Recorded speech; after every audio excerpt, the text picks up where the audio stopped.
petista aqui, em nome de Jesus Cristo, sai de 10 em 10 para não tumultuar. Diariamente, diante de Deus, em favor da sua vida, para o senhor ser reeleito presidente do Brasil, e será, no nome do Senhor Jesus Cristo. Não tem PT, não tem esquerda, não tem Lula que vai desconstituir aquilo que Deus constituiu. E aí meu esposo disse que ele terminou o ensinamento dos adolescentes e levou eles para assistir o final da aula dos adultos. E aí foi o momento que esse homem estava finalizando a aula e ele começou a passar alguns slides, né, colocando como se fosse o antes e o depois dos jovens que entram nas universidades públicas. Ele fazendo uso de droga, ou, né, se tornando, né, dentro da universidade homossexual, querendo deixar bem claro que a universidade pública era um ambiente perigoso para os jovens. Boa tarde, senhoras e senhores. Hoje é 11 de janeiro de 2024, são 18 horas. E o Ministério Público Federal e a Polícia Federal já estão de olho há muito tempo nos abusos dessas igrejas evangélicas, como esses que você acaba de ver agora no vídeo, continuem neste país. O Ministério Público Federal, a Polícia Federal e o governo sabem muito bem que no Congresso Nacional não haverá nenhum tipo de ação contra os abusos que estão em curso. O ideal seria reformular a legislação para que essa mistura entre política e religião e entre opressão, desinformação, desencaminhamento de jovens, como você acaba de ver, que estão para entrar na universidade pública, serem desencaminhados de trilhar um caminho para vencer na vida, para se formarem, por conta de fanatismo religioso ou de interesses outros, já era para haver uma modificação na legislação para impedir esse tipo de ação. Porém, o Congresso Nacional está tomado pelos evangélicos, é a maior bancada e é uma bancada que, não contente ser grande, ela ainda intimida as bancadas que não são ligadas diretamente à questão religiosa. Mas elas ficam com medo, porque os religiosos, os evangélicos principalmente, eles são muito unidos e a forma como essas igrejas manipulam os fiéis, como você acaba de ver, intimida esses fiéis. Então eles não vão votar uma legislação que impeça a mistura de proselitismo religioso com a política, não é? Para que esses pastores não adquiram mais poder de irem se fortalecendo até transformarem o país numa democracia, numa teocracia.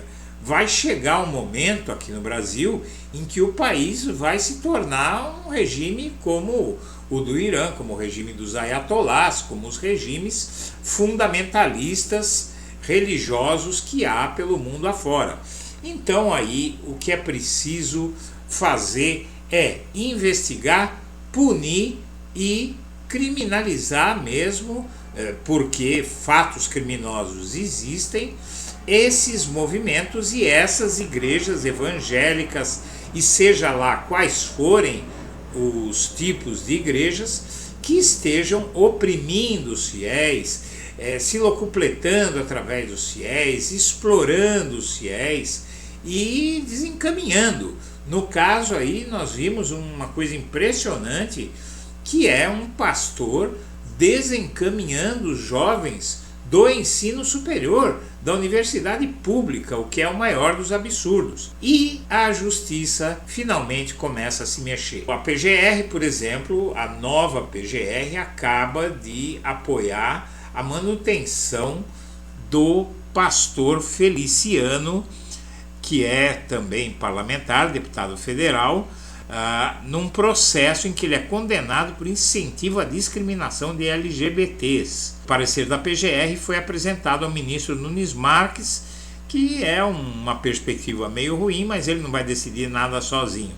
Mesmo que o Nunes Marques passe pano, outros ministros vão apreciar esse processo. Após a CPI com o padre Júlio, surgiu um entendimento de que é preciso alguma ação contra esses grupos de fanáticos religiosos e que, inclusive, estão tentando oprimir fiéis e outras religiões, como aconteceu nesse caso de um vereador ligado ao bolsonarismo e, portanto, aos grupos evangélicos politizados, atacando a Igreja Católica.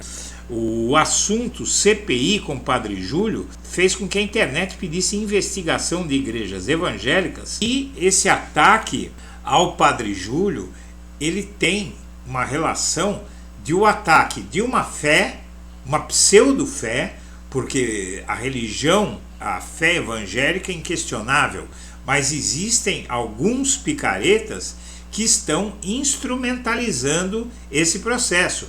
Em meio à polêmica envolvendo a comissão parlamentar de inquérito que mira o Padre Júlio, internautas começaram essa campanha a favor da abertura de uma investigação contra as igrejas evangélicas, porque o alvo do vereador e da sua turma foi a Igreja Católica.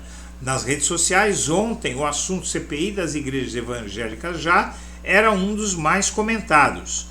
Os usuários do Twitter argumentam que as igrejas evangélicas recolhem milhões de reais em dízimo e mesmo assim são livres de impostos. Algumas instituições religiosas pedem contribuição aos fiéis, pedem seus bens, pedem para o sujeito transferir apartamento, transferir carro, somas vultosas em dinheiro.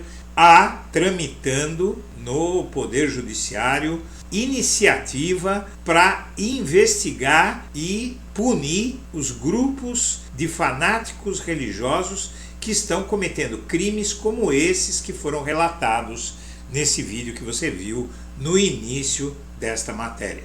Senhoras e senhores, eu agradeço a atenção e deixo o meu melhor abraço para todo mundo. Olá, eu sou Eduardo Guimarães e este é o Blog da Cidadania. E foi graças a você que o Blog da Cidadania chegou a 500 mil de inscritos. Mas a luta continua. Vamos levar a tantos quantos possamos os fatos como eles são e a verdade como ela é. Por isso, inscreva-se no canal, acione o sininho das notificações e deixe o seu like.